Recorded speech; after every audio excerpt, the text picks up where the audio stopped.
I'm technically not a technician, and in today's video we'll be doing an unboxing of the Arcade 1-Up Yoga Flame. I'm a full-time single parent, and time management is important to me. If I wish to get everything I plan to do done, then I've got to keep a tight schedule.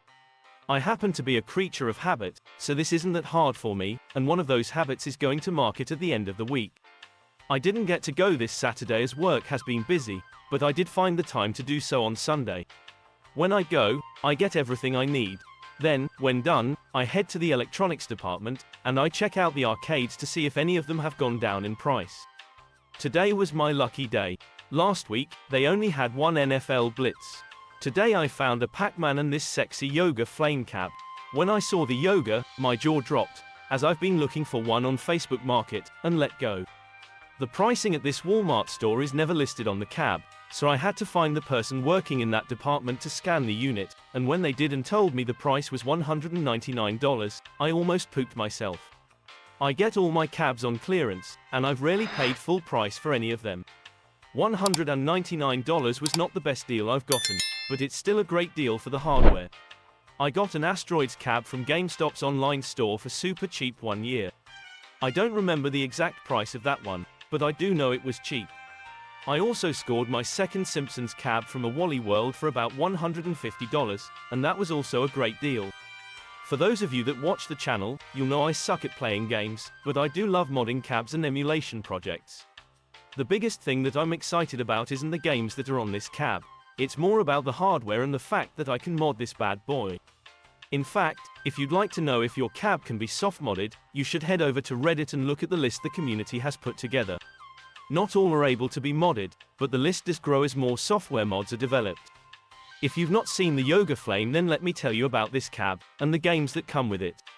Street Fighter II was the first one-on-one fighting game to feature a variety of characters with their own unique martial arts combinations, propelling it to become an instant arcade phenomenon and one of the most influential arcade games of all time.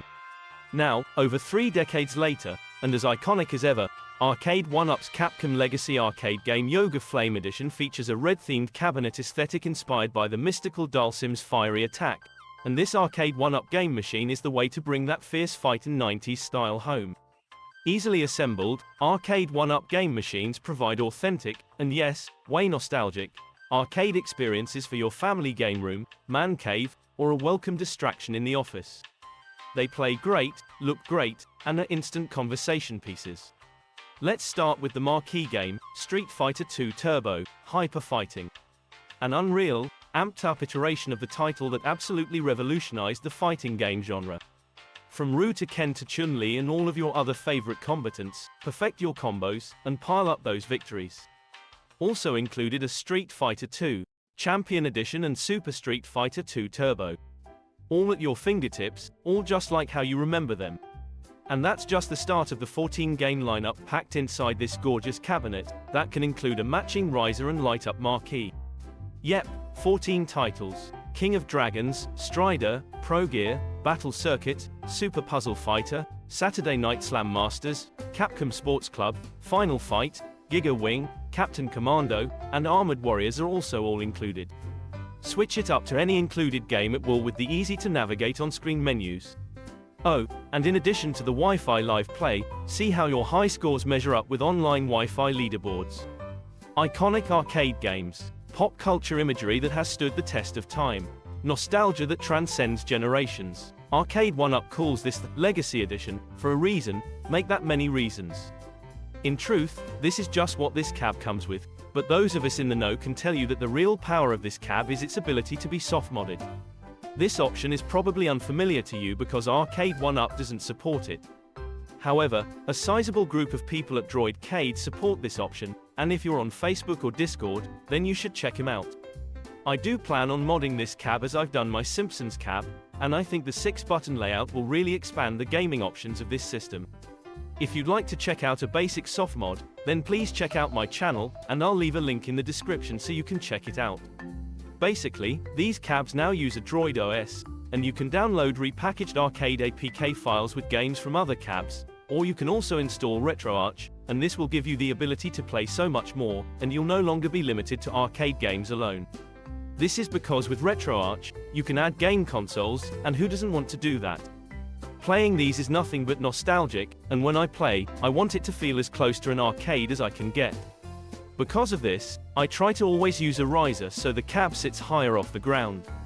These risers are sometimes hard to find, and when I've seen a deal, I get it. In truth, I didn't know I had 3 risers in my closet waiting for a cab. I still have 2 more risers, and I'll be hiding them from my family so I can avoid the conversation about how I'm an arcade hoarder. I can stop anytime I want. I've had the opportunity to play a lot of these cabs. This cab is very nice. It feels a little taller and a little more like a full-sized cab when on a riser. The look is awesome. I love the colors and the graphics. That being said, all of my taste is in my mouth, and I could be way off with all of these statements.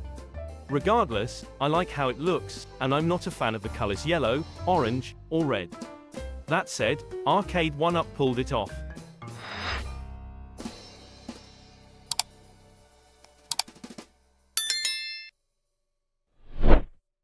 Crap.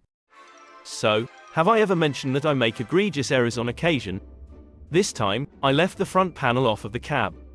What can I say? Sometimes I'm a little slow, and this is one of those times. I'm just glad I got it on video, and I can share this happy little accident with you all. This section of my video is titled How Not to Build Your Cab. In all honesty, read the name of the channel, people. This isn't really that big of an issue. I'll loosen some of the screws and I should be able to slip the panel right in. This isn't ideal, but it is doable.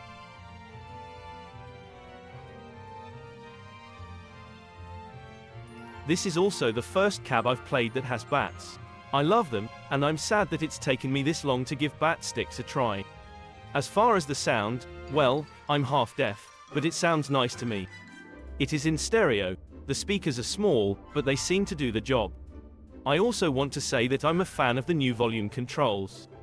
These are so much better than Generation 1 cabs. The buttons are well responsive so far, but they aren't as clicky as I thought they'd be. Gameplay so far has been fun. I've not played online yet. The biggest reason is because I stink at playing games. Also, they seem to have blocked the email account that I use for YouTube. That may be because of the whole softmod exploitation. I get that. In conclusion, I'm happy with the cab, and it should be a ton of fun to play and mod. I look forward to learning about ADB, and figuring out how I wish to modify my cab.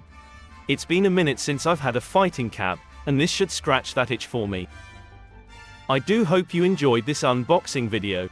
I know I enjoyed playing with my new cab, but I do have a favor to ask of you. I'd like to ask that you remember to like, comment, and hit the notification button so you don't miss anything. And if you haven't done so, please consider subscribing to the channel. All of these are small clicks of the mouse for you, but for this small channel, they mean the world. Thank you.